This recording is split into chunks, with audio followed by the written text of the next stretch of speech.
It was in my dreams last night after seeing her and Emilio kind of semi-flirting there at the very end.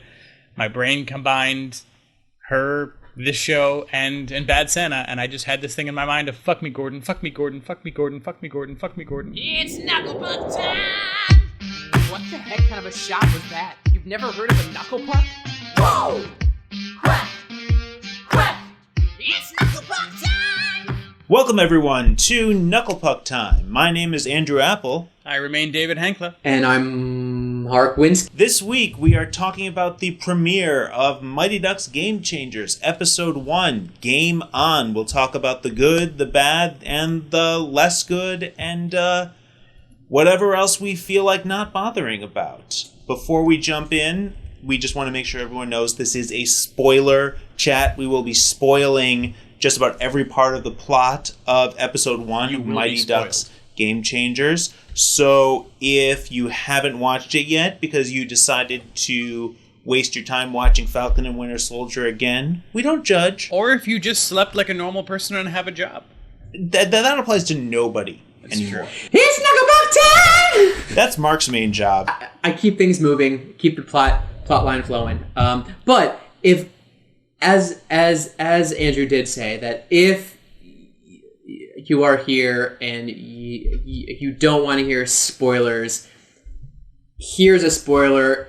It's pretty much what you think it's going to be in the first episode. There's not really many surprises. The biggest surprise for me was that it was 42 minutes long. It was an arbitrary number that normally you would think you would reach in an hour-long TV show that had lots of commercials.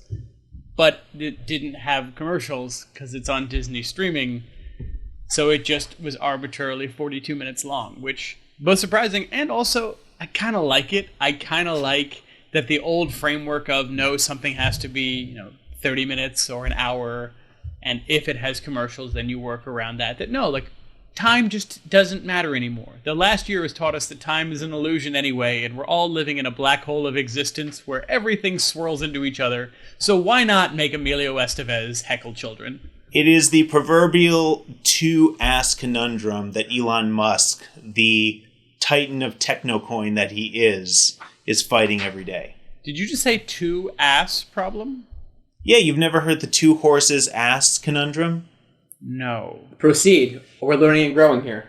Basically, every sort of transportation that we have today is based on being able to ship things the width of two horses' backsides. Yep. Because the incremental growth of every sort of transportation that we had grew from having two horses being able to stand side by side with each other. So every time someone tries to innovate or needs to send something by rail and they want to have it be an awkward size, they're not able to do it because the trains and the tracks are based on the width of two horses' asses. Yeah, that makes sense. That if you were going to have a classic cart or any kind of shipping wagon, you would be hauled by two horses, and therefore the roads and pathways would be designed for two horses, which means that eventually, as we move towards cars and trains and everything else, it would just evolve from those original roads and pathways. So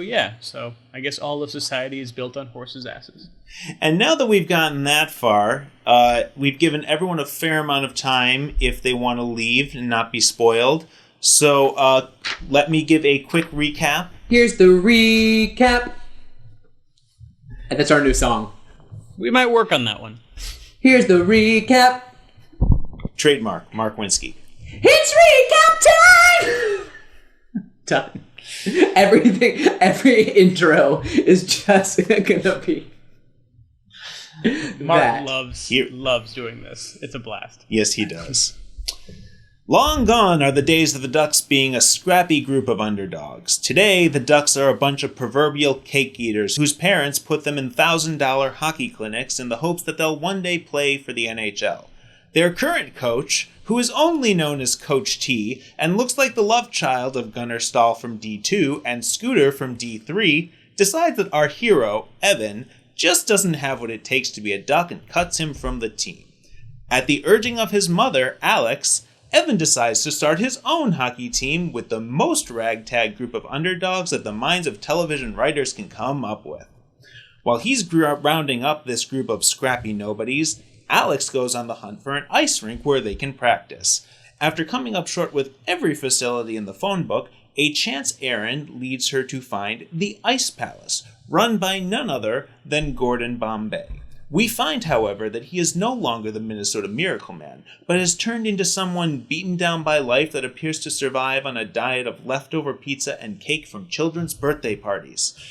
With Bombay agreeing to rent the space to the new team of Don't Bothers, and Alex showing off her skating abilities to the tune of Whitney Houston's The Greatest Love of All, we set off on a journey to see if this group of rejects can show the world that kids can be champions while still having fun.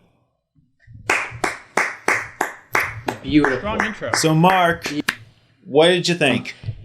Can I just say that you had me at cake eaters? Because I've got this down in my notes here. Cake?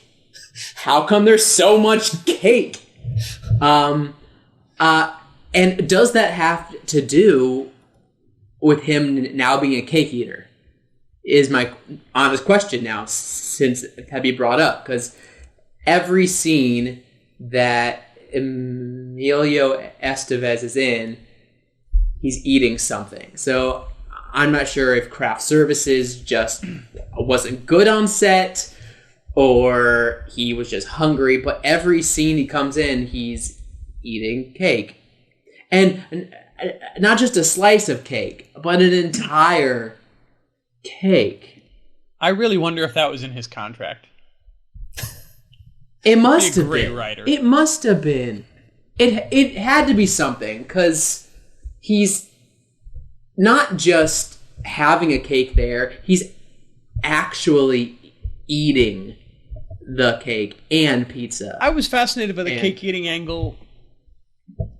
I love the fact that you just delved into the idea that Bombay has now become a literal cake eater. That's a great little touch that I actually had missed. But I don't remember ever attending or holding a children's party when I was a kid when we didn't take the cake home. Who are these children that are like, I've had enough cake, leave it here for the trash?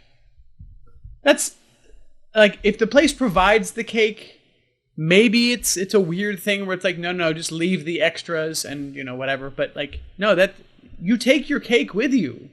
Who are these parents that just, like, do they have a cake for home? Is this the travel cake? Who are these people who just casually leave cake home?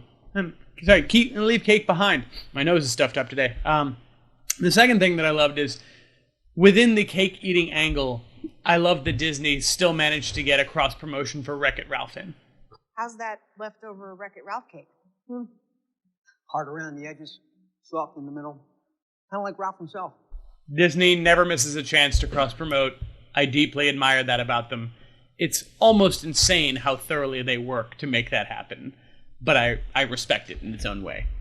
Well, you're getting to a very strong point that we're starting to see with a lot of these Disney Plus series, and that's Disney has become fairly notorious for just mining its IP and pulling as much blood from the stone as they possibly can. But the reason it seems to work is because they're actually good at Extremely. it. Because this entire episode was basically a 42-minute equivalent of the 3-minute segment from D2 where Charlie is rounding up all the ducks. Like, if you just stretched out that taffy, that's basically what this entire episode was. And yet, at no point was I ever bored. Like, I don't know how Disney does this to us. One thing I was waiting for, because they cast, what's the actor's name? Brady Noon as Evan. The last time I saw him was in Good Boys as Thor, so I kept waiting for F-bombs. And I knew they weren't coming, but it felt like they should be. He's cast perfectly. Yeah, He's good. very good. He's very good. Got those intense eyes and yet a round face. Yeah. Not just him as an actor, but his character is a very strong character. Like, to be brave enough to stand up in front of your entire cafeteria and stand on a table in, is it middle school? Let's call it junior high. They're in junior high. Yeah, he's supposed to be 12 to 14, right? 12 to 14. Evan is so strong and so brave, and we take him to be a pretty good hockey player. He was part of the Ducks team before getting cut, and I think something to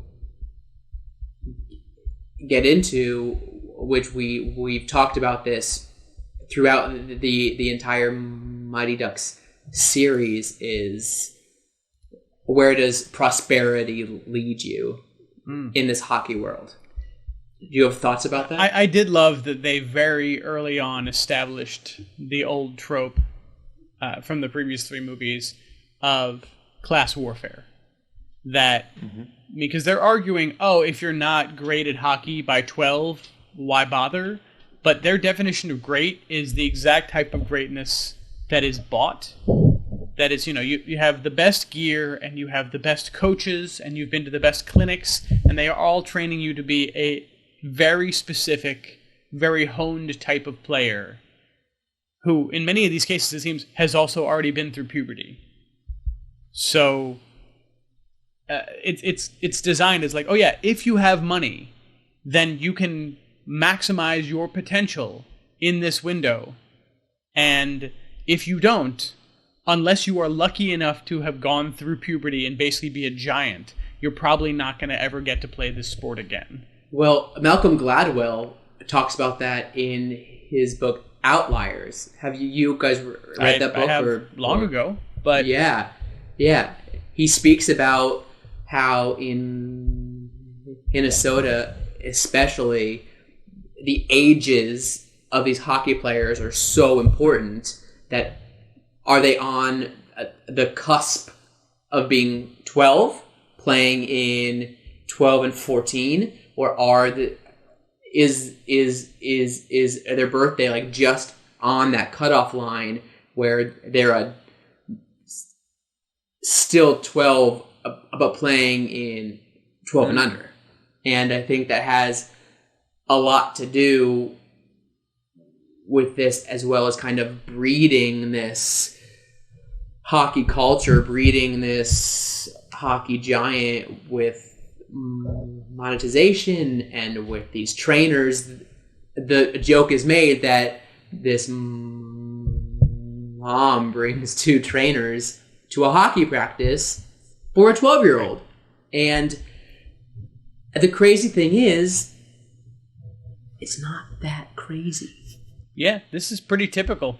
Yeah, life is like that. Which I liked. I liked that they're directly commenting on that. I had a classmate going through middle school and high school whose father used to be a professional basketball player.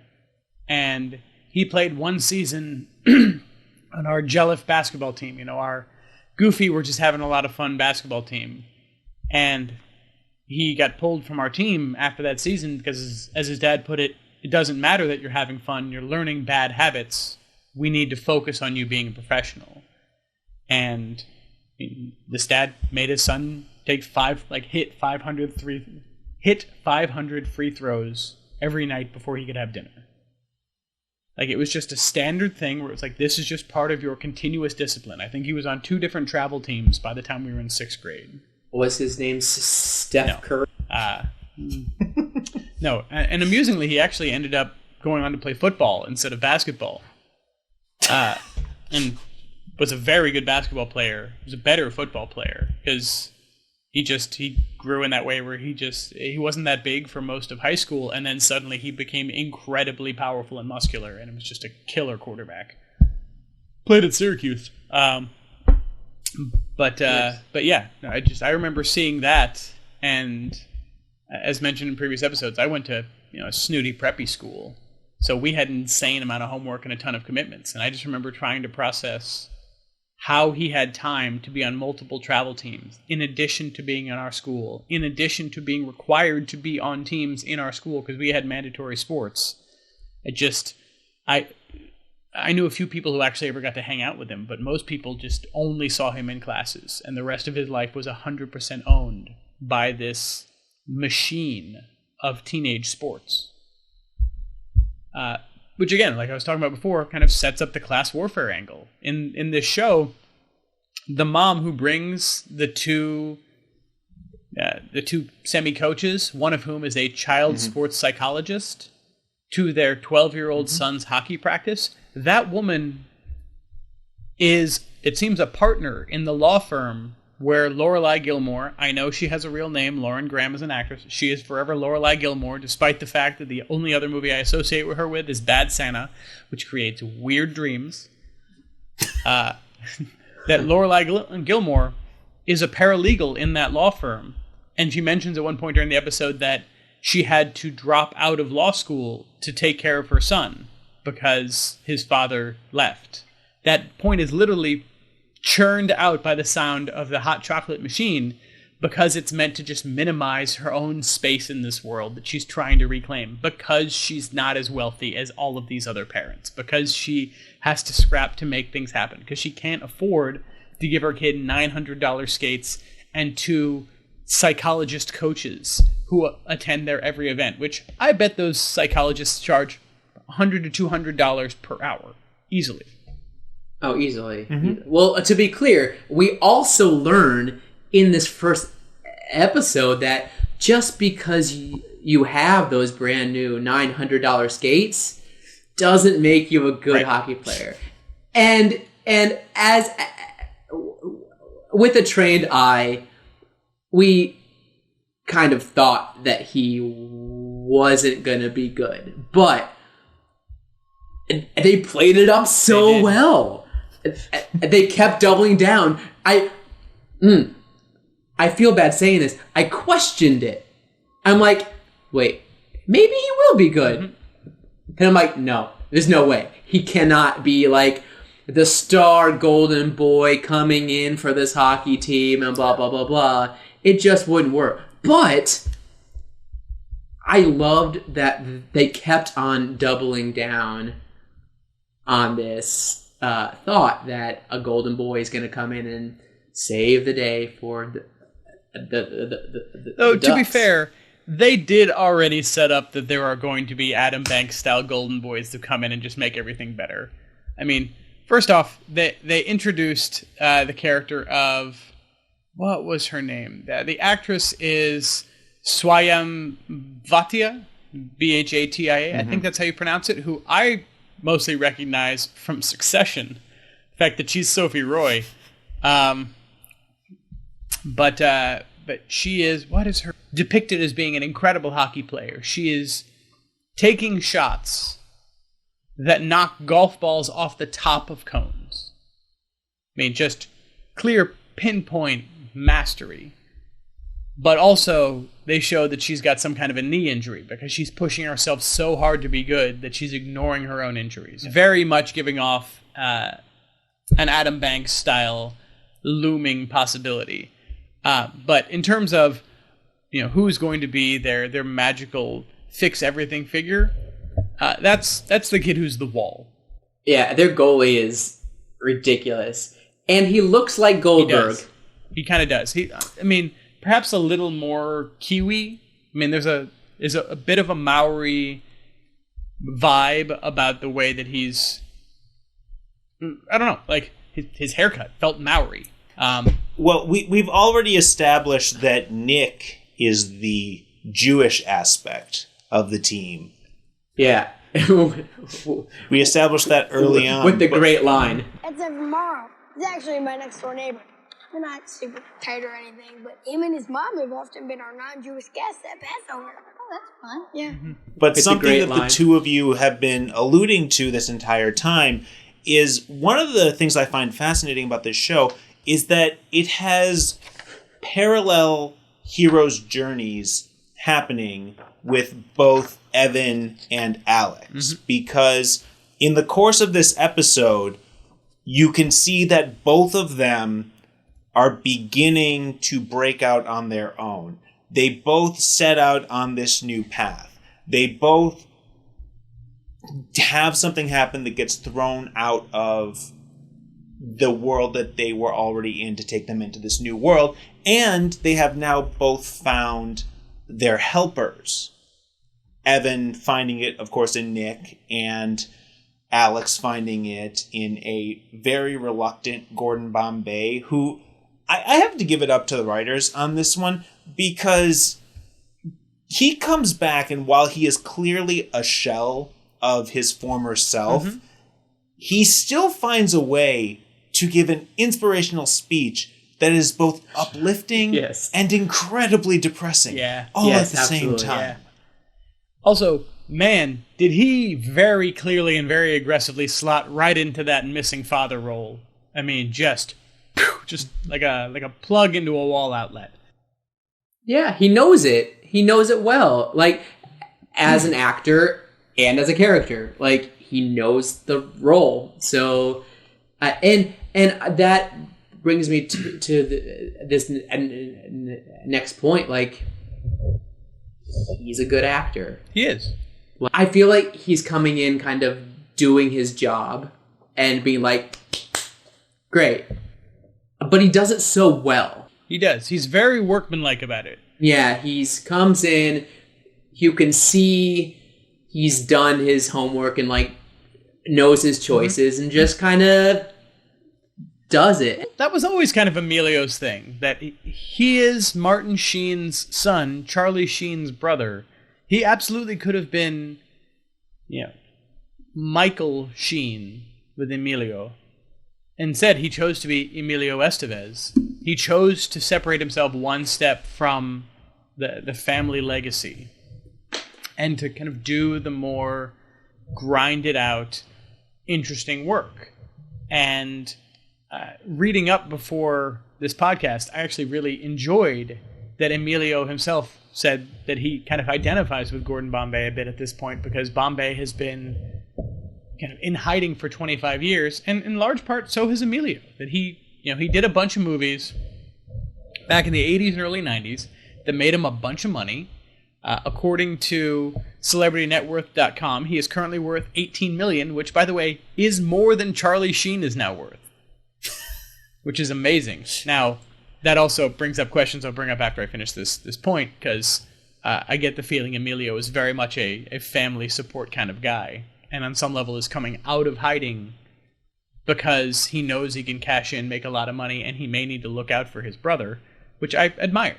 Charlie used to be worth $150 million, and between his HIV treatments and his child support, apparently he's burned through $140 million of that in the last 10 years. So, family stepping up to do good things for family, which I just admire that. Martin Sheen is also worth $60 million, so I think Charlie will be fine. But, anywho, Emilio kind of coming out of hiding, having worked only on independent projects and more political, personal projects since the 90s, it's cool seeing him connect with Bombay in this way that I don't think he did in the first three movies. That there now is this, I had a clear dream, that dream did not particularly work. The things that I thought were easy money and whatnot, that I kind of disdained, it turns out actually define me much more than I thought they would. And I've kind of come around to that reality. So I'm going to have my cake and eat it too. And in this case, I'm going to have children's cake and eat it too. Pun way intended. And I'm excited to see his journey, because I feel like it feels just in the first episode that it's going to be a real cathartic process of going back to this character with now is it 25 years we said? Yeah, 25 years of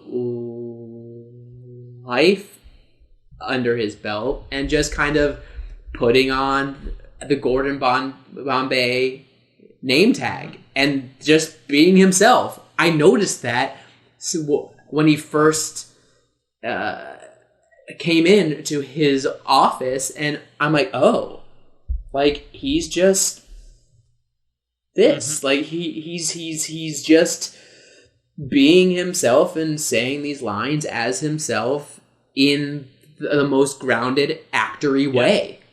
It was great to see. There was something that I found amusing watching him kind of move through the space again, which I had not noticed rewatching the previous Mighty Ducks movies, which is I'd forgotten how short Emilio Estevez is. I am not a tall man. I'm 5'8" when I'm lying. I'm going to borrow that. Emilio is officially 5'4", which when he's coaching children works, but him actually kind of moving through spaces with other adults, it is really interesting seeing the camera angles they have to choose to not make him look so tiny. Especially considering when people are on skates will add between 4 and 5 inches of additional height to you. So unless they shoot those angles right, he's going to seem like an Oompa Loompa running through that crowd. And yet he still commands the moments. It's good film work.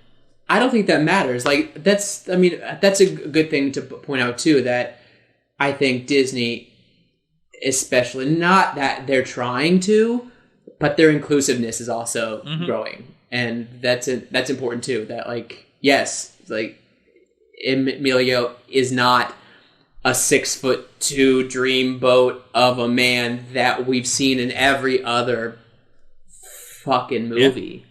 Like, and he still controls the scenes. He's clearly in charge when he's on camera. 100%, and that's amazing to see that. Like, seeing him and Lauren Graham together is like, I'm excited to see what becomes of them. Me too. I kind of hope they don't end up together, because that seems a little too... That's Lego. already off the table. Good. They said right from the beginning, the producers have come out and said that's not what this first season is about. We don't even know if there's going to be a second season, even though, let's be honest, there's probably going to be a second season. We're all still stuck inside. People are going to watch the show. If 30-something-year-old men are interested in this storyline, like, it's good. It's going to be good. I'm excited. And I've got this down. The character of Nick the Stick, like, he's funny. He's a good sidekick. I audibly laughed out loud at his one-liners. I identify with Nick personally, not only because of the Judaism, but because I too have more of a podcast body than a hockey body. I liked that line more in the preview when we had not watched him actually do podcasts for the last 10 minutes. But it's still a very good line. And I respect that he is a truly great sidekick character. Where it's like, his greatest emotional reach out is to airdrop the entire room. But he tries it. He does not have the courage of Evan, but he will push himself to the very limit of what he feels brave enough to do. And he will support his friend as his friend far exceeds him, and respect him for it. I like that. It's a good character setup.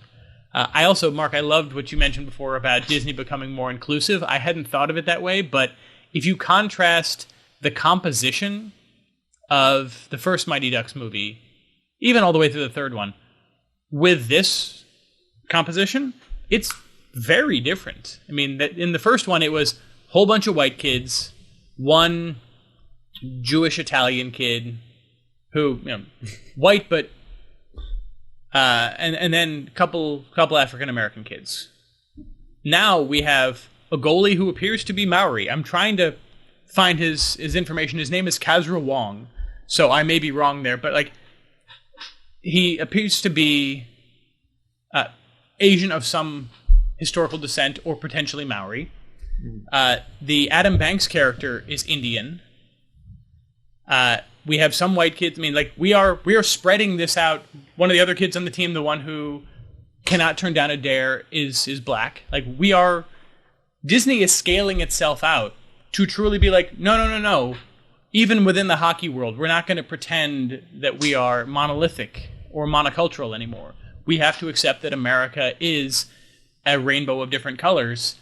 I never liked that expression, but I don't know a better one because I am unfortunately a white guy and constantly learning. Not unfortunate, just my nature. But yes, Disney is pushing itself to show that everyone can represent themselves in any culture, in any way, if it's something that you care about and are excited by. And I like that Disney is pushing itself to those limits. I appreciate that Disney is no longer hiding behind the easy wins. Well, they know they can't. That's the primary thing, is that if you're just stuck in that lane, you're leaving money on the table. I mean, we've talked about this in the past. Disney is a corporation. Right. They care about making money first and foremost, and the desire to have these very monolithic, as you put it, stories is dwindling. You know, we want to see stories that look like the world, and people, more importantly, want to see stories that look like them, that have people that look like them in it. You know, and it's like, and the other thing I appreciate, Lauren Graham, amazing casting in this, because had this actually happened 20 years ago, they would have picked someone 30 years younger to play Evan's mom. And Lorelai Gilmore is absolutely perfect in this role. And she will always be Lorelai Gilmore. Always. Yes. Fun fact I actually read while I was prepping for this. Mm-hmm. She now has a clause in every single one of her contracts that allows her to carve out a space in her shooting schedule if Amy Sherman Palladino calls her and says, we're doing another season of Gilmore Girls. Okay, that's pretty cool. I really like that. A quick split here because Marc already broke the line with dropping an F-bomb earlier. It was in my dreams last night after seeing her and Emilio kind of semi-flirting there at the very end. My brain combined her, this show, and Bad Santa, and I just had this thing in my mind of fuck me Gordon, fuck me Gordon, fuck me Gordon, fuck me Gordon, fuck me Gordon. And that's the intro of the episode, I feel. Speaking about kids, at the end, right, when Gunnar Stahl, Scooter, the coach of the Mighty Ducks, you know he got cast just by how he looked. Yeah. Right. Yeah. But also he actually can play hockey. Mm-hmm. He does have extensive hockey experience, and his father was in the NHL, and he himself is, Canadian, which, means that was good to see. Hockey is in his blood. What was tough to see was all these teams coming out for this new league, and it's an intense league. Mm-hmm. We're learning how intense this league is. It's like a professional hockey league, it feels like. It does. And I loved seeing the Hawks. That they just, one of the teams, just a generic team, was the Edina Hawks. It was the first time that we have seen or heard any mention of the Hawks since the brief moment at the beginning of D2 when the Hawks players are still angry that the Ducks beat them and Fulton has to beat them up and leave them in their underwear. But the Hawks have just, they've been removed from the storyline, and suddenly they just skate in and they're just another team at this point. Mm-hmm. Well, I'm excited to kind of learn about these other teams a little bit too. I'm excited to learn what the Hawks did once Coach Riley was murdered. Absolutely. For those who have not heard this, since we are live on Clubhouse for the first time, that is our running theme, that the reason why Coach Riley just magically disappeared from this world is that after so many years of being the dominant coach in the area, he blamed Hans for bringing Gordon back into the mix of things, and therefore had one angry, probably drunken, night of screaming at Hans, and Hans being the most powerful man in Minnesota, very quietly behind the scenes, manipulating all of the moving pieces of who would go on to become an NHL player, was able to just murder him. And then he just, went back to the mother country for a little while to hang out with Mama, while Jan, who magically disappears from the story from that point on, just steps in to run things for a little while. Speaking of which, this place is called the Ice Palace that Gordon runs. They don't mention it in this episode, but it definitely feels like he probably got this from Han. I feel like somewhere in my research I found that mentioned. Why didn't Jan get it? Again, his brother, We ask the burning questions here at Knuckle. Was Jan a collective hallucination? I think so. I think it was. I dig that. I love this. As they're coming out, right? These teams are flying on the ice and they're waving and they're in their full pads and full gear, and then out comes the team that we're really rooting for, called the Don't Bothers. And they came out, and I don't really audibly talk to myself if I'm alone very much. When they came out, I audibly said, "Oh, they're bad." Yep. Just this. My shoulders dropped lower than they've ever dropped, and I slouched in my couch, and I'm just like, "Oh, shit." I appreciated that Coach T went, "Is that a football helmet?" And then it cut to the next moment of Nick wearing a bicycle helmet.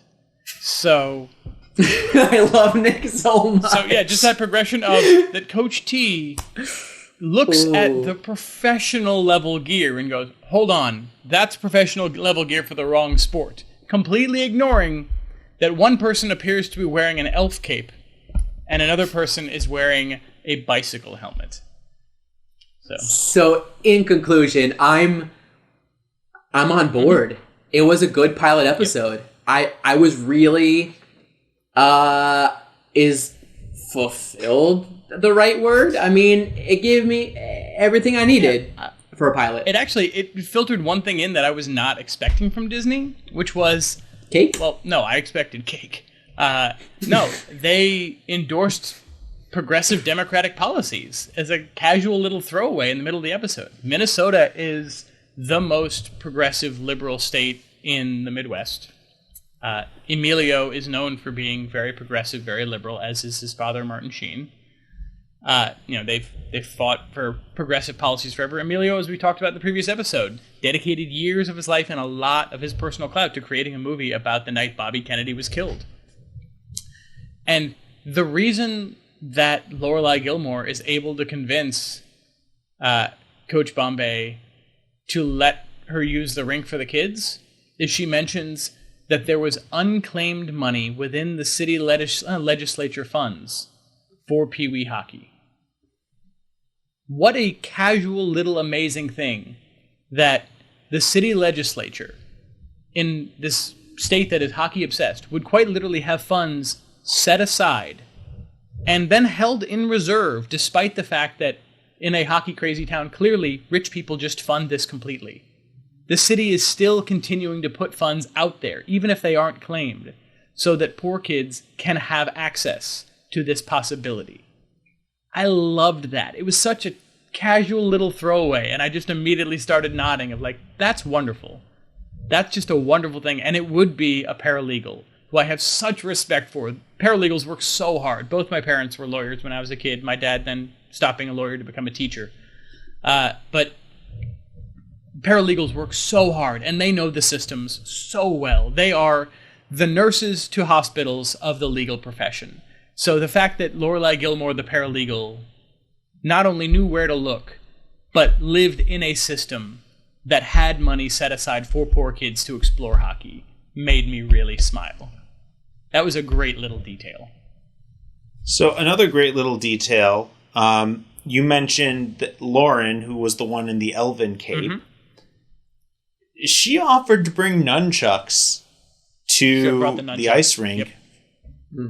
Like, would it be any weirder than all of the other rules that we've seen broken over the past several movies to have someone just like show up on the ice and, you know, like instead of checking someone, just like smacking them with nunchucks? Show me the rule. Yeah, actually, I would enjoy seeing where in the rule book it specifically states you are not allowed to bring in outside weapons. Weapons of destruction, yeah. And also, I would love to see what type of weapon the nunchaku are defined as within rule books. Now, there was something that raised my eyebrows within the context we're talking about right now, which is the previous 3 Mighty Ducks movies openly accepted the fact that no one in those movies actually seemed to understand the rules of hockey. So things just happened. This one actually does seem to be very obsessive of the nuances of hockey culture. So I'm going to be very intrigued to see what the consequences are for the Don't Bothers of going out and just playing like the Ducks. You know, the classic ragtag Ducks, breaking out nunchucks, you know. I don't know. Like, there's all kinds of possibilities. The kid, I'm blanking on his name, Andrew. What's his name? The kid who can't turn down a dare? Sam. That kid already has set up that he, kind of Luis Mendoza style, he's going to just be running through people. He's going to be skating at incredibly high speeds and just running through stuff. Or possibly into the goal. Who knows? I've got a question. Based on this first episode, where do we think we're going to end up at the end? I think What's your theory? Thor, Evan, unswearing Thor, cued us in for it, where they said, "What's your name?" It said, "The Don't Bothers, but we're coming for your name." So their goal, there's going to be a bet at some point of, if you really think you're so much better than us, put your name on the line. Let us be the Ducks if we beat you, because the Ducks were supposed to be a ragtag team, and you've become this oiled machine. By the way, within that, I want to know how much money Disney spent within this of figuring out how close they could get their current Ducks iconography to the old Mighty Ducks D2 Anaheim Mighty Ducks iconography without it being trademark and brand infringement, because Disney no longer owns the rights to any of that. And the fact that they do not call themselves the Mighty Ducks anywhere on the ice or the Hendricks Stadium, they call themselves that casually, but nothing says Mighty Ducks. It just says Ducks, and the image of the duck face is not the one from D2. It is a new evolution. And the colors are slightly different, too. It's more of like a reddish purple than the deep purple and teal that was almost like the Charlotte Hornets back in the day. Like, it's... that Disney clearly pushed things right as far to that line as they possibly could without going over, which I also respect. Also, going back to what we were saying before, I just pulled up the U13 hockey rules. They don't call it Pee Wee anymore, and they actually don't call it 12 to 14. They call it U13, which is short for under the age of 13. It does not say anything about being able to bring nunchucks onto the ice and use it. The infractions that they talk about are boarding, body checking, charging, checking from behind, head contact, kneeing. Technically, you could argue that it's under fighting and roughing, but holding, interference, and tripping, I mean, technically, you know... I mean, if they are just getting hit with nunchucks, I wouldn't call that a fight. I mean, would that not be high sticking?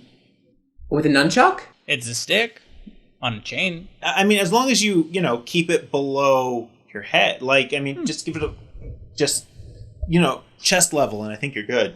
Okay. I like the setup. That could go well. I like the idea. I really hope Disney runs with this. We'll find out. But I was definitely getting Necessary Roughness vibes. You know, the ragtag football team movie from 1993, where one of the players also happens to be like a double black belt in some martial art. And there's a sequence where he just goes off and takes out like 6 players. And the ref is doing the breakdown of like double Komatsu thrust to the chest, 5-yard penalty. Like, so now a roundhouse kick to the face, 10-yard penalty, and he's just counting them off one after another in proper form. And I was like that. One quick thing. Why? Okay, we understand that the Ducks are assholes, right? Yeah. Rich, preppy assholes. Mm-hmm. But in this episode, they're not even good at being assholes. I've noticed. They're not funny. They're not witty. They're not even good at being mean. Well, I think that actually may be part of the setup, that they depict them all as actually being deeply insecure. I mean, the girl who stands up saying that she's, like, to kind of pretend like she's going to join the Ducks, and then just goes, oh, definitely not me. I'm just going to throw away this Gatorade bottle, and throws it, and then the wall just catches it immediately, that was actually an awesome moment. But this kid who clearly doesn't talk to many people, the kid who's the wall, who doesn't talk to many people, who is sitting in like a backed away corner by the trash can, and who, it's implied, spends all of his time at home without pants playing video games. That this kid is able to just instantly shame one of the cool kids by just saying, like, that's not cool. That's not okay. And she just backs down immediately. I actually really like that touch, because cool kids who are confident can be dangerous and scary. Cool kids who are desperate to actually be hanging on, desperate to be part of that group, which is what Evan talked about, that we're all fighting to just hold on with our fingernails to being parts of these cool collectives. That all of the cool kids are actually just scrapping to hang on too. My hope in the trajectory of this season is not uniquely that the Ducks somehow become that the Don't Bothers suddenly somehow just become better than the Ducks. It's that they become good enough to challenge the Ducks, kind of Rocky style, which then encourages most of the kids on the Ducks to be like, they practice 3 times a week, and they love their lives and practice, and I hate my life. So this 10% of difference is not worth it. Let me just be happy. Let me be a kid. I really hope that the message of this series is not just that this machine is toxic, but that it's great to just be a kid. That life is big and scary and confusing. So just enjoy being a kid. Here's the penalty box! Okay, so quick penalty box. David, finish us up with your penalty box, and if you can figure out a way to throw in why Dave Karp owes you $10, because inquiring minds want to know. I will never explain it. He knows. It's between him and me. Anyway, my penalty box, my only thing right now is I want to see the show. I want to see how they edit the show going forward, because I want the show to be about the kids. That's the point. You know, Lorelai Gilmore and Emilio Estevez are the supports for the kids. If this is going to be a trajectory of reminding kids that it's okay to just be happy, that you don't have to always be on some kind of perfect trajectory towards some unforeseeable goal in a ruthlessly competitive world, which, yeah, there are a lot of things out there that make life really freaking complicated, and a lot of obstacles that we have socially built to make life a lot harder for a lot of people. But if the show is going to have that focus, it needs to be less about Lorelai Gilmore. And I think that she had, probably by 15 or 20%, the most screen time of any character in this story. I don't especially care about her journey. Her journey is getting her kid to this point, believing in her kid, and learning to let go and let kids make mistakes. Which, great.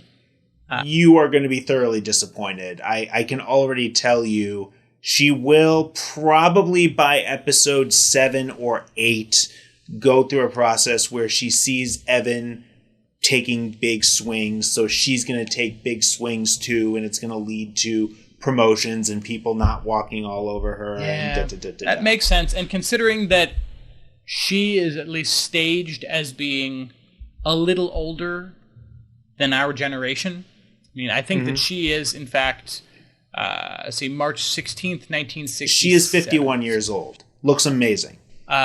Our generation that grew up on the Mighty Ducks, that were roughly the age of the kids playing, we are all now in our mid-ish 30s. So we are not quite to her age, but I absolutely have quite a few friends who have kids that are not, they're not hitting the 12-year-old to 14-year-old circuit yet, but they might be starting to first eye early stage peewee. That is called mini-mite, for the record. Mini-mite? Yes. That's actually quite cute. But I get that her character is designed to talk to us. That she is designed to teach us that, hey, though you want your children to follow this path, though you want your children to succeed, you don't need to be driving the car for them every step of the way. It's okay for them to just love some things. Not everything has to have an end goal. Some things can just be loved. I get that that is the goal of it. I just care less about that. We've got that message now. But I also get that she probably is the biggest star in this. Emilio has been in hiding for 25 years. Historically, he's done probably bigger things. I mean, he was in Breakfast Club and Repo Man, which is a freaking great movie if none of you have seen it. But yeah, she is probably the bigger star at this point. Mm-hmm. So yes, that is my one penalty box, that I would like the show to be focused more on the kids than on the adults. And I fear that it is not going to be. Okay, Mark, final thoughts and any penalty box that you want to throw in. Yeah, I don't think I have any penalty box things today. I think I'm really trying to see the show for what it is as well, and like not trying to harp as much on choices or right or blah blah blah.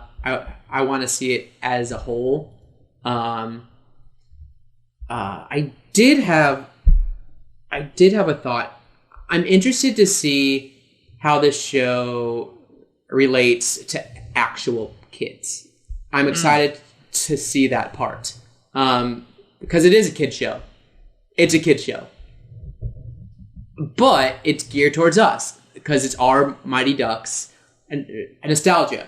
So I'm very intrigued to kind of see how that plays out too, how that intertwines with the adult comedy, how all of that is written, and hear some reviews from teenagers who are watching the show. Well, we're going to rely on you for that, because it's going to be on TikTok, and that's your lane. True.